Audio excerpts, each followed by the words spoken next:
Hey, good morning, Quest Church. Why don't y'all stand and sing with us this morning? Good morning, Quest Church. Let's all stand and worship this morning.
Trying to be somebody I'm not, but it's not what I want. Tell me there's another way. All of the lights I chased are now fading. All the cheap thrills were only time wasted. Tell me why society's plan should define who I am. Surely there's a higher way. All of my best friends are sick of pretending. We want the truth. We want it. We want it. So much is missing. So give us the real thing. I know it's you. Na na na na.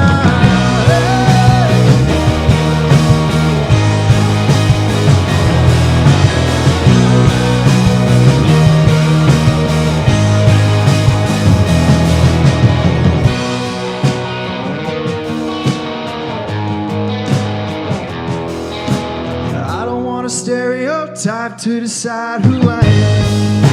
You never knew me anyway. I'm over trying to find the next high, 'cause a high never lie. I'ma go another way. All of the lights I chased are now fading. Dylan was right, the times they are changing. Tell me why society's plan should define who I am. Surely there's a higher way. All of my best friends are sick of pretending. We want the truth. We want it. We want it. So much is missing. So give us the real thing. I know it's you. Na na na na.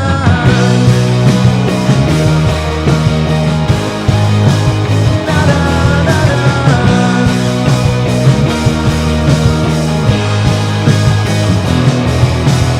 All of my best friends are sick of pretending. We want the truth. So much is missing.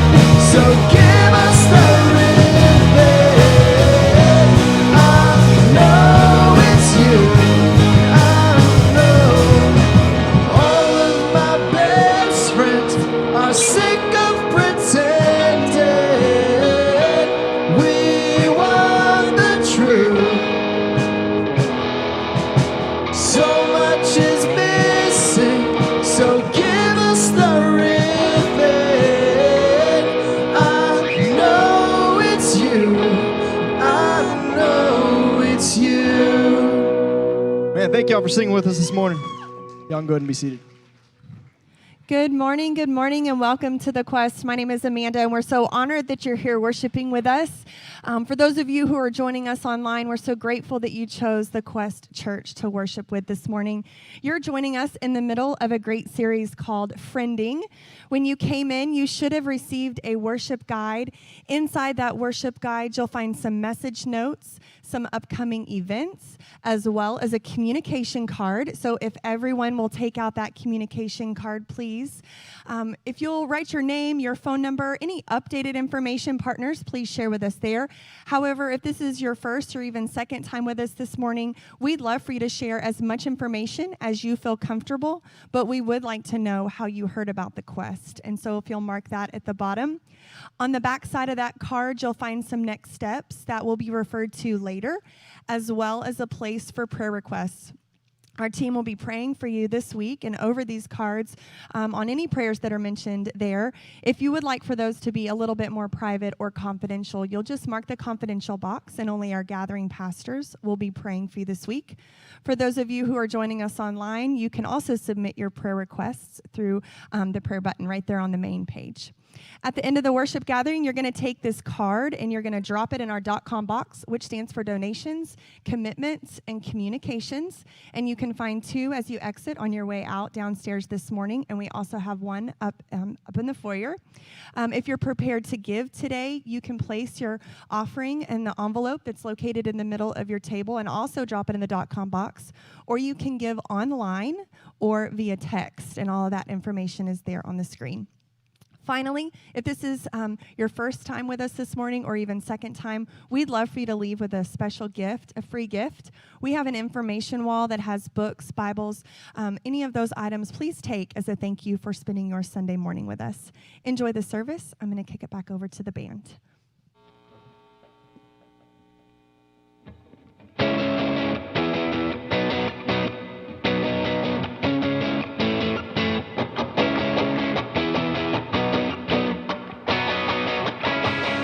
I wanna see you run anywhere you want. Never let the darkness hold you back. No fear of getting lost. I wanna see you fly way beyond the sun. Anything you're ever gonna dream, I pray that it would come. But if you ever fall down straight to the bottom, babe, can't get back where you started. Any place, any time, you gotta know for you I'll fight.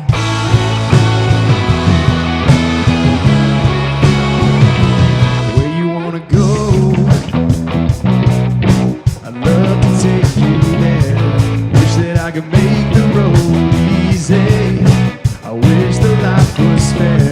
Don't wanna see you cry, even when it rains. And I hope you don't forget this. You were born for better things. But if you ever fall down straight to the bottom, and you can't get back where you started with no strength to stay, I'm gonna reach for your hand when the going gets rough, right when it's hard to know. Be there to help everybody, any place, any time. You gotta know for you I'll fight.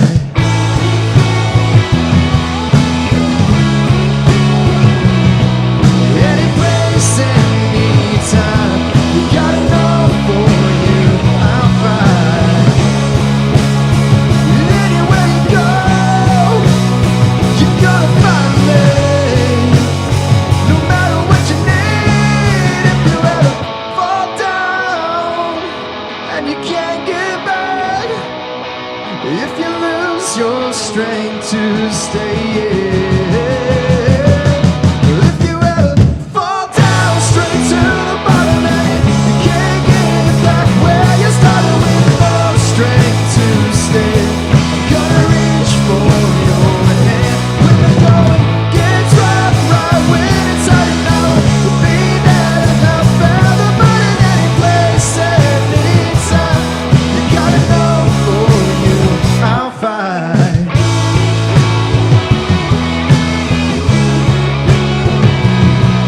Any place, any time. You gotta know for you I'll fight. Yes, thank you, Quest Band. And that's the kind of friend I want. That's the kind of friend I want to be like. You know, I want somebody who's going to fight for me. And hopefully when my friends need it, I'm going to fight for them. And we've been hearing about that in this friending series. We're in week 3 of, like Amanda said. And I'm J.J. Williams. I'm the executive pastor here at the Quest Church. And every summer we get to hear from teaching from different people. This summer is no different. We're going to have a video series. We've been in week 3, like I said, and the teaching that we get this morning, maybe you've heard of the YouVersion Bible app. His church created that and provides it for free. It's Craig Groeschel from Life Church in Oklahoma. And happy Independence Day, all of you, America, right? And we have this freedoms and we celebrate our independence. But in this series, we've learned that we're not to be independent of God. And we've learned that we shouldn't be independent of friends either. And so today, as we hear week 3 of this message, my prayer is that you kind of push into this series, really pay attention to what he's going to be saying about community and how we need each other. And so with that, I'm going to turn it over to Craig Groeschel.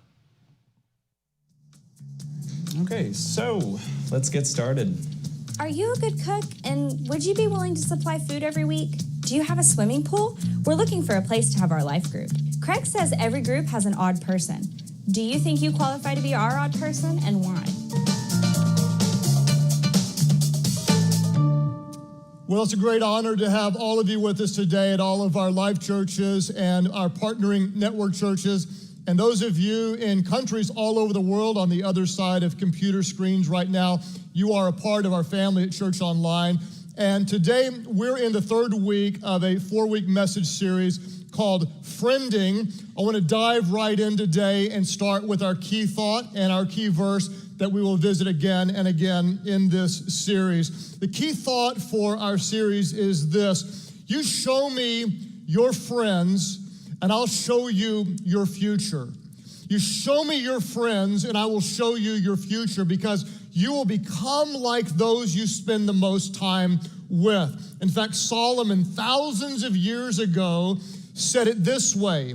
He said, if you walk with the wise, what will you become? All of our churches, I need your help today. He said, walk with the wise and become what? And become wise. He said, on the other side of the coin, that for a companion of fools does what? A companion of fools suffers harm. In other words, you show me your friends and I will show you who you are becoming. If you hang around those who are passionate and positive and faith-filled, you will become more passionate and positive and full of faith. If, on the other hand, you run around with people who are negative and critical and have bad attitudes, you're going to get sucked down to that level, and you're going to become more negative, more critical, and full of bad attitudes. You show me your friends, and I will show you your future. Now, last week we talked about 3 different types of poverty. We talked about material poverty, which we all know what that is. A second type of poverty we talked about is spiritual poverty. You can have material wealth, but if you have no eternal hope, you are spiritually impoverished. The third type of poverty we talked about really jarred a lot of people. They're like, oh my gosh, I really didn't realize just how much of this third type of poverty that I actually experience. It's not material, it's not spiritual, but we talked about relational poverty, which is sweeping across the developed Western world. It seems the more financial blessings, the more material blessings people have, the more they are losing the blessings of relationships. And there's a lot of theories as to why. One of them, I believe, that in our society, we so celebrate and strive for independence. I don't want to depend on anybody. I don't want to need anything. I want to be independent. That we forget that to be independent is to be distinctly non-Christian.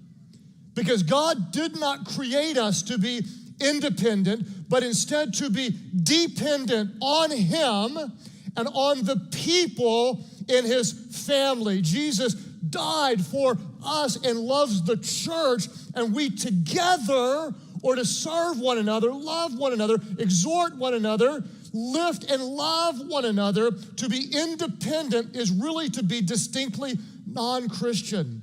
In fact, even in our language, I believe sometimes we don't communicate the fullness of what God wants. In the church world, we'll say, and I've said this a million times, and it's very, very true, and that is, you need a personal relationship with God, which is true, but it's also incomplete. Never just settle for a personal relationship with God, because there's actually something even richer, which is a shared relationship with God. Wherever 2 or 3 gather together in His name, there He is in the midst of them. What's even better than experiencing God on your own is experiencing the glory and the power and the majesty and the goodness and the character of God in the context of a broader, deep biblical community. And yet the reality is, so few people have that. In our culture today, we have so many external blessings, and yet so many people internally are relationally impoverished. Why is that? I did some research this week, and based on my research, I'll give you, in my opinion, the top 3 reasons why so many are relationally impoverished today. The first, if you're taking notes, is because of increased mobility. We just don't stay in one place very long anymore. The average American moves once every 5 years. If you're between the ages of 20 and 40, you move on average once every 3 years. It's really hard to have long-term committed relationships when we don't stick around. Number 2 is modern conveniences. Think about this. I read a book years ago that talked about how the air conditioner massively changed community friendships, okay?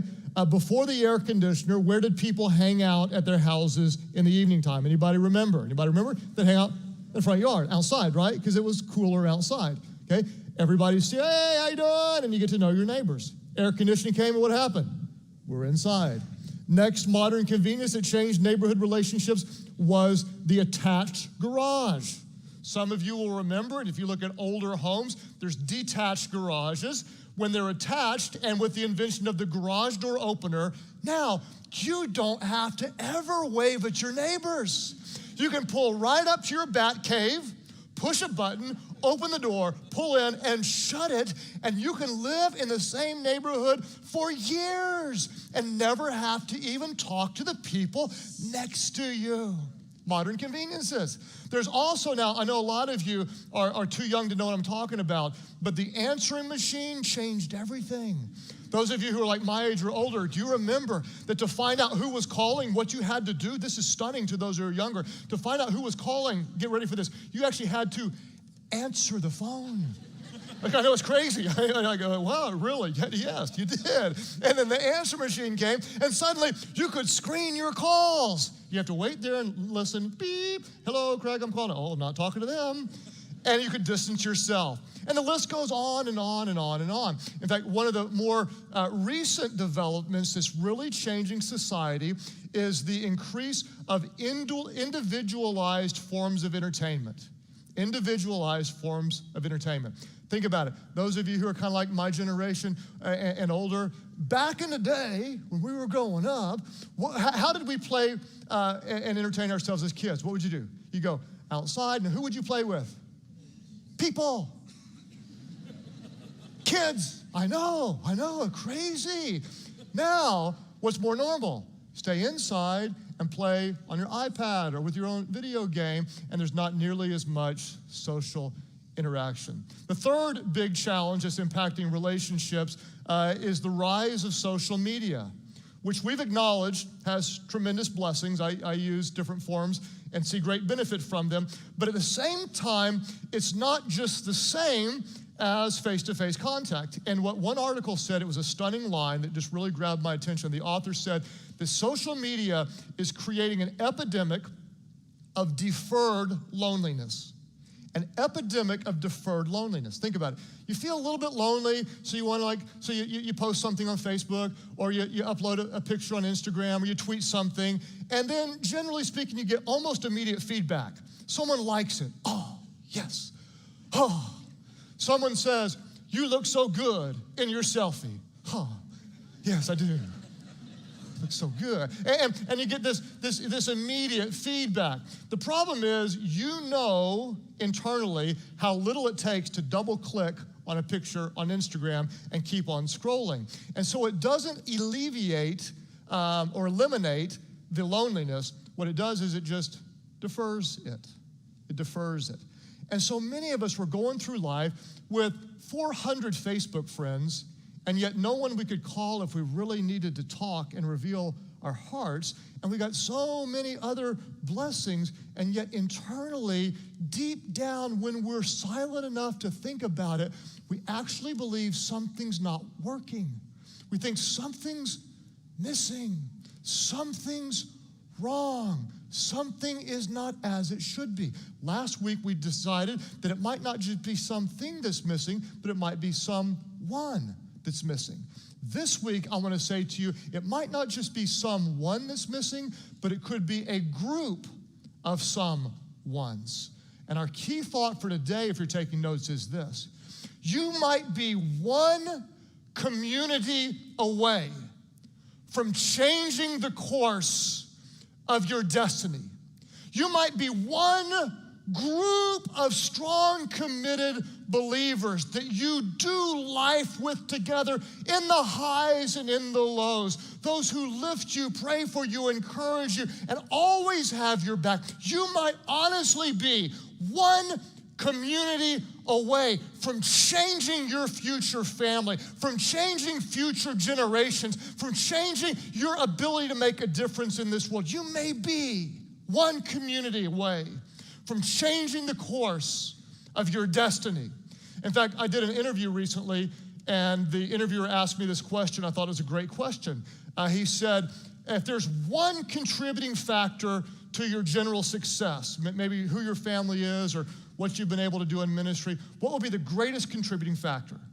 And without any hesitation, I said, the long-term committed relationships that I have, the people in my life, hands down, beyond a shadow of a doubt, because I've been very blessed with very long-term, very deep, very committed, very intimate relationships. All the way down, if you take just our church leadership, we're 17 years of age, and for the last 14 years, this is extraordinary, and you will rarely find this in any organization. The top 5 leaders, we have not only stayed together, but we are absolutely incredibly close friends. We've grown from 1,000 people to 60,000 people. You do not grow through that kind of change with the same people unless you are incredibly committed to work through things. And I give God the glory for that very special accomplishment. 14 years of the same top leaders. If you look at my non-pastoral friends, just my regular friends, my top 5 friends, we've been friends for over 20 years.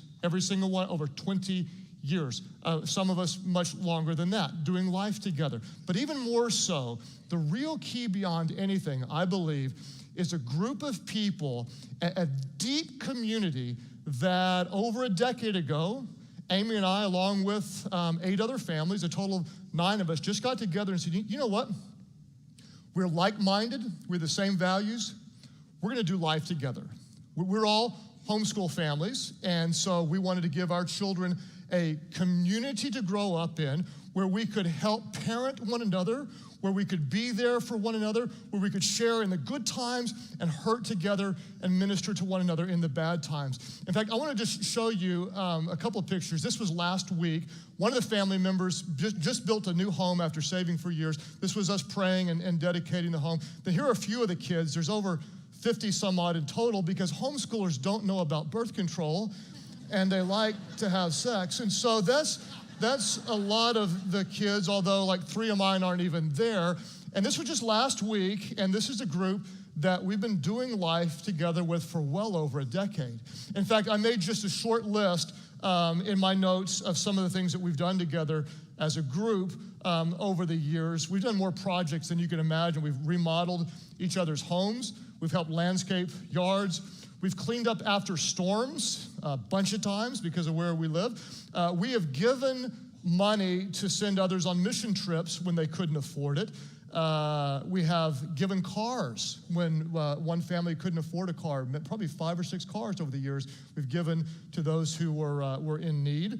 We've funded adoptions. Someone wanted to adopt but couldn't afford it. We all chipped in, helped them to adopt. We've chipped in to cover funeral expenses for those who couldn't cover funeral expenses. We've cared for one another's kids during illnesses. We've made more meals with pregnancies than you could ever count. There's a lot of love and baby reproducing. We've taken vacations together. Every Valentine's Day, we have a banquet. Every Thanksgiving, we have a feast. We bring cakes to the celebrations, and we bring tissues to the sad times. We have done life together. The most stunning thing to me, if you think about it, is over a course of about probably 12 years, 9 families are all still involved in the church. Every single one has a significant ministry to other people because there are others oriented. Every marriage is not only together, but is actually very, very strong.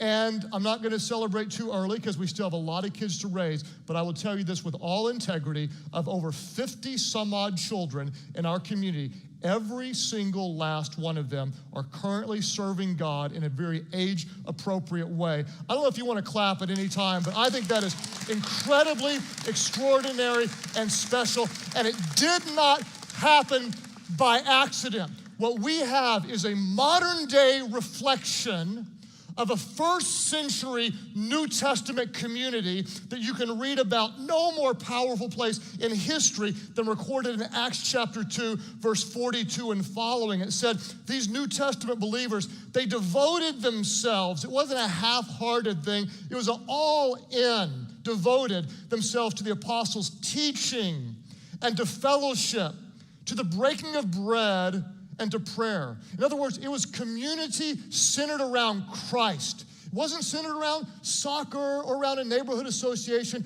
It was centered around Christ.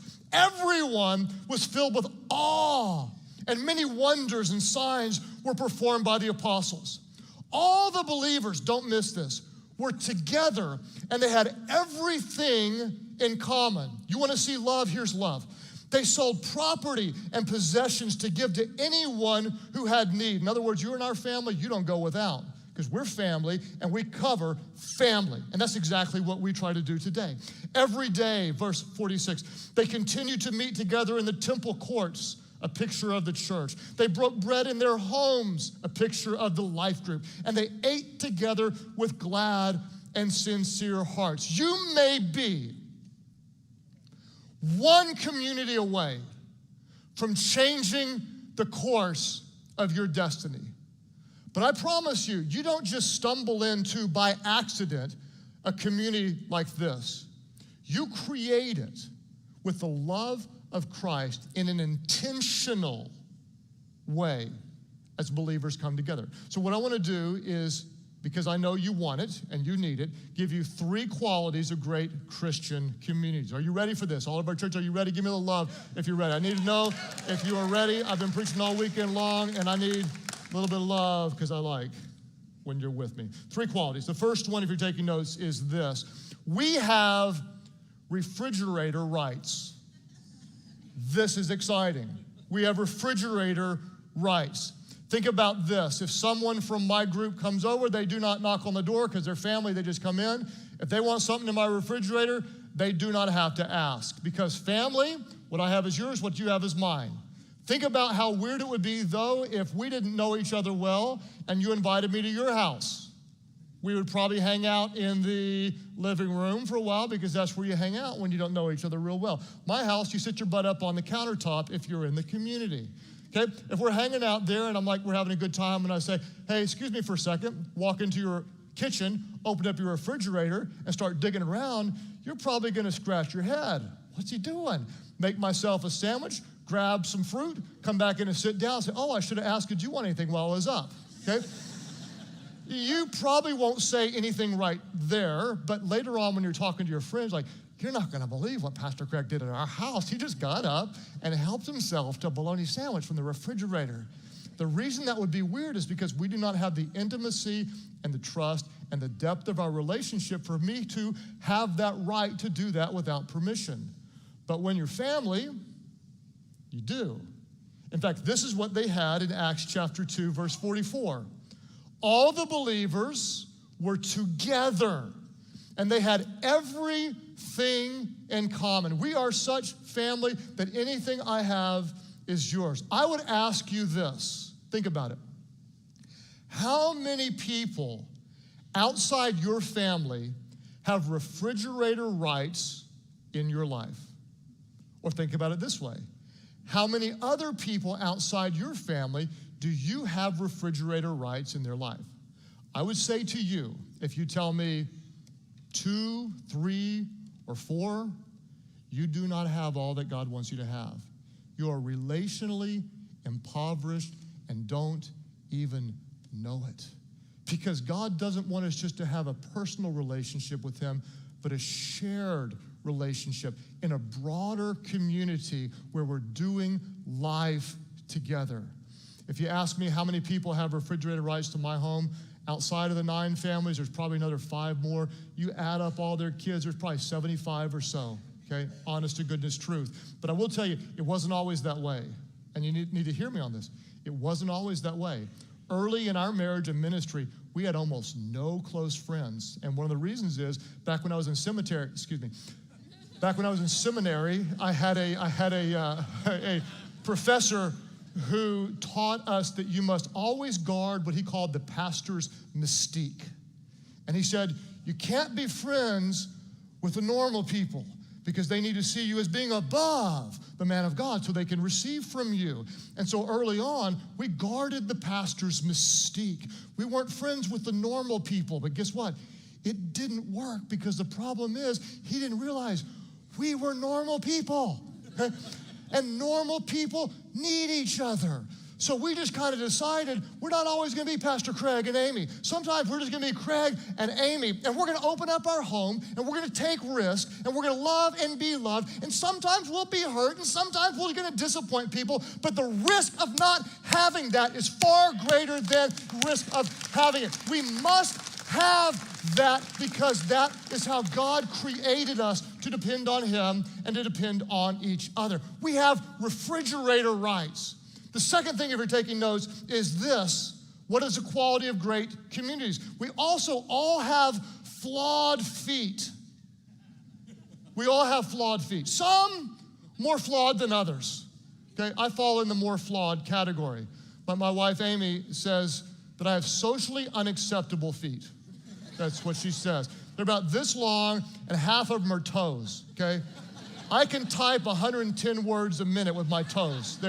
They are long toes. You will never see me with open-toed sandals. You will not see it, okay? It's for your own safety. It's not gonna happen. So whenever someone knocks on our door and we don't know who they are, if I'm hanging out in my shorts, which is kind of what I do, nothing else, Amy never says, oh my gosh, Craig, get on a shirt. I don't want to see without your shirt on. She never says that. She says, put on some shoes now.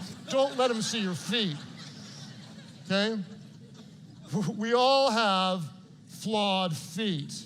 Romans 15:7 tells us this, and this is the power of community, that we're told to accept one another, flawed feet and all. Accept one another, then just as Christ accepted you.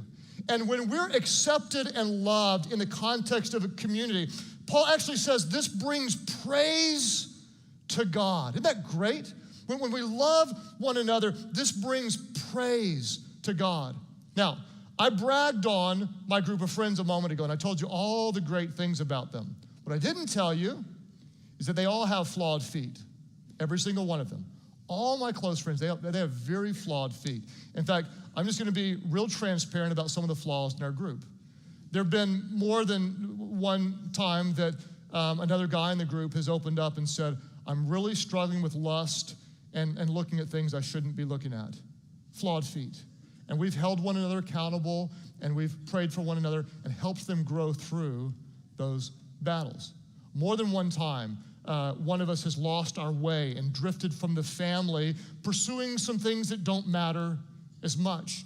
And in the context of community, we've gotten in each other's faces and said, you need to get home and be a dad to your kids and be a better husband to your wife. You're drifting, and we've made those corrections.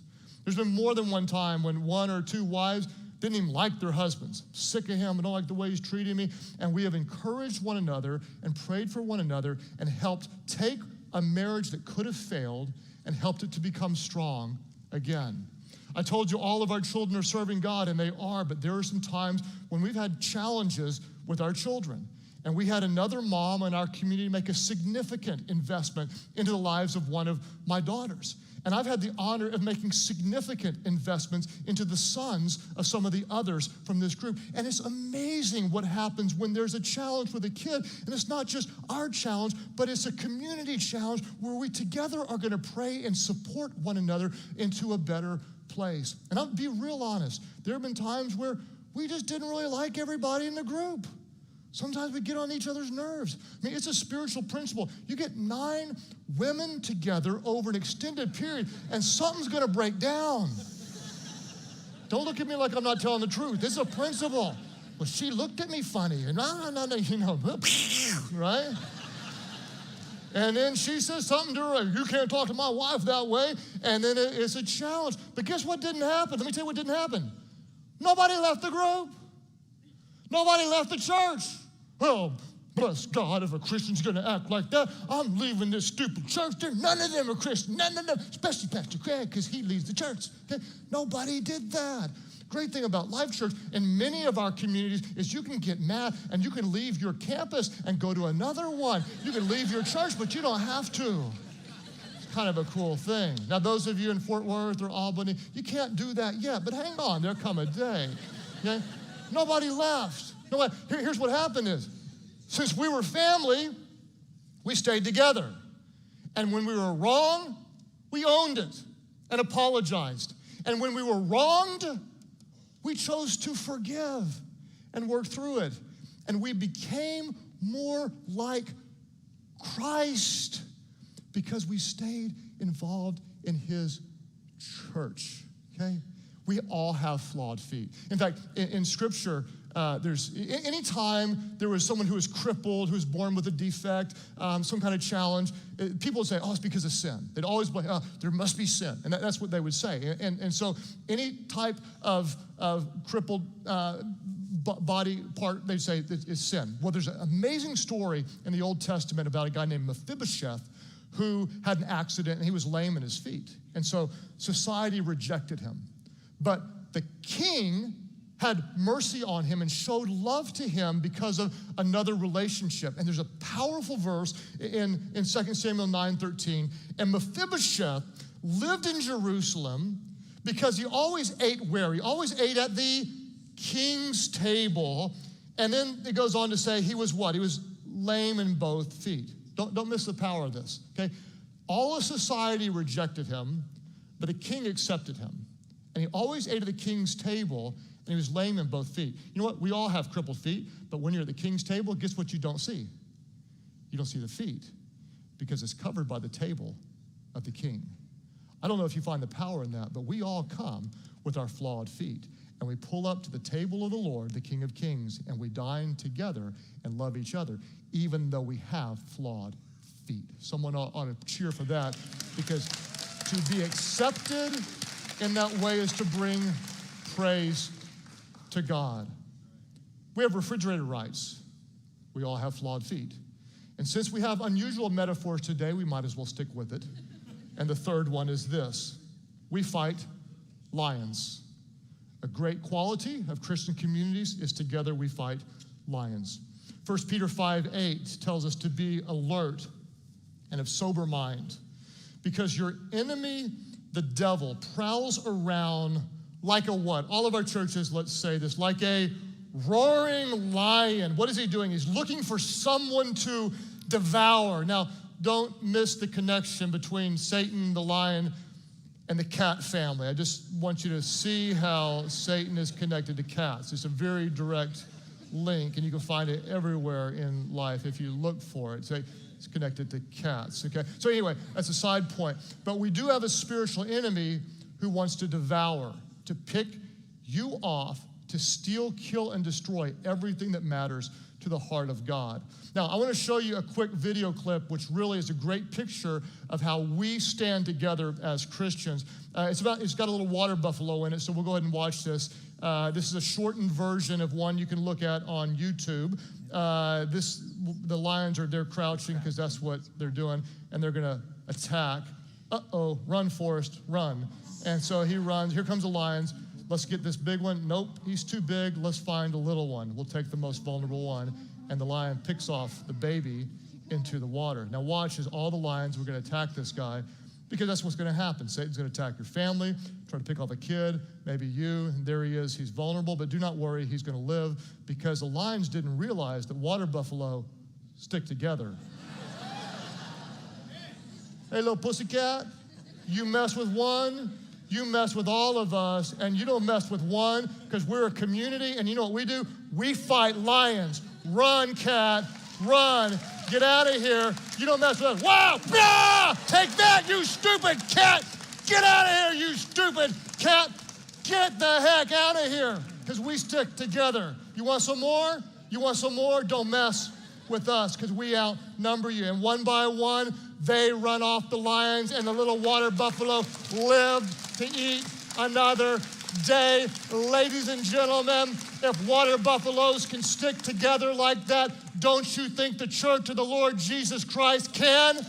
Don't you think we can stand together and we can fight and we can be in there with one another? Because when the enemy comes, we do not roll over. We stand up and fight, because Christianity is not a playground. This is a battleground. And our enemy comes to attack, but we've got each other's backs, and we're in each other's sides, and we're going to stand up for one another, and we're going to pray each other through it. You do not go down without the support of others. You don't want to fight cancer alone. You don't want to hurt financially alone. You don't want a kid wandering off alone. What you want is the strength of the body of Christ standing with you, loving you, praying for you, encouraging you, and fighting with you. Because if you are alone, you are vulnerable. And some of you are vulnerable right now. You are one community away of changing the course of your destiny. And when you have it, it is so rich and so satisfying and so meaningful. And the non-believing world starts looking on going, man, you see the way they love each other? I mean, man, they take care of each other like they really care about each other. This is truly, I don't understand what they believe, but I want what they have. And suddenly Jesus' words come to life in John 13:35 when he says, everyone will know that you are my disciples if you do what? If you love one another. One of the greatest ways to let the light shine into the world is to love those within the family in such a contagious way that others want what you have. And suddenly you can say, it's not because we're good, it's because he's good and he's transformed us. And you can have that kind of love too. It's called Christianity. The Lord Jesus Christ, who loved us so much, he was willing to die. And because of what he did, that's why we are this way. Some of you, you don't have it. You've got relational poverty and you didn't even realize it. You are one community away from changing the course of your destiny. But it's not going to happen by accident. You've got to be it to have it. Father, I pray that you would stir up your church, that we would be the church to love one another with your unconditional love. As you pray today at all of our different churches, I'm just going to go right to cut to the chase and ask, how many of you would say, I do not have that. I don't have a broad community who is there for me, and I recognize that's a significant need in my life. Would you lift up your hands right now, just all over the place? Put them back down, because I don't think I was really clear. I'm going to ask it again, because some of you are lying or not paying attention. How many of you do not have this? This isn't a game. We're not coming here to church to be entertained. This is in the presence of God, his word, what he wants to say to his church. How many of you do not have it and you realize it right now? Lift up your hands, all of our churches. Lift them up right now. God, I thank you for those who are honest enough to say, I do not have that. I pray, God, that you would do what only you could do. Give them a divine desire to not just have a personal relationship with you, but a shared one. God, to know you in the context of a broader community, to not go to church, but to be the church, loving one another, doing life together in a way that brings glory to you. God, I pray that you would create divine connections. God, even today, there might be some who would go share a meal together who may not have even known each other, and they may be one friend away from finding a community that would change the course of their destiny. God, help us to be a church so full of your love that others want what we have, that we could share the goodness of Christ with them. Really solid message from Pastor Craig today. Good morning, Quest Church. My name is Justin Miller. I have a quick download for you, and then I will promptly get you back to your brisket. First and foremost, maybe the most important part of today, if you will, pull your communication card out for me. It was inside the worship guide that Amanda and company probably handed you on your way in. Craig's talked a lot this week and in the past couple of weeks about the body of Christ, and the church community in general. And I'm sure you knew this, maybe you didn't, but the common thread, the foundation in all of those relationships is a relationship with Jesus. It's what the church is here for. It's why we exist. And so in this moment, for the folks that feel like they need this community and they've really leaned into this message, but haven't quite crossed that line of faith and when exploring into who Jesus is, we'd like to give you that opportunity today. We won't call you out. We won't embarrass you. We won't make you stand up. We simply want you to let us know that that's you so that we can get a New Believer's Bible in your hands. And so this is how we do that. On this communication card on the backhand side, if I could draw your attention to the top right-hand box, that first line says, send me more information about becoming a follower of Jesus. If you'll simply circle that, check that first line, and then flip this card over and give me your mailing address, we'll send you that New Believer's Bible in the mail. It's an easy-to-read translation, so if you struggled with understanding or reading the Bible in the past, this would be a great tool for you. And as always, we got a whole crew of people, a community of people, if you will, at the Quest Church that would love to help you on that journey, answer any of those questions that you might have. There's plenty of ways to get a hold of us in person via the website. We'd be glad to do that for you. A couple of quick things happening around the Quest Church. This message goes really well with what's about to kick off this summer from a connections perspective. So this summer, we're bringing back man stuff and girl talk. And so what that is the women and the men are going to rotate in a small group setting here at the church every other Wednesday. So it'll be the women, then the guys, and so on. There's 3 sessions each. Doesn't start this Wednesday. It starts the Wednesday after that. Ladies, you guys are up first. No pressure, okay? But you can register for that on your communication card. You can do that likely through our app or our website. So make sure that you guys get plugged in, have the opportunity to come and hear a message. And I know the guys, at least, what we do is we break up into small groups after that, and it allows us to really meet and get to know each other. And so that's all I got for you guys today. Happy Independence Day. You're dismissed.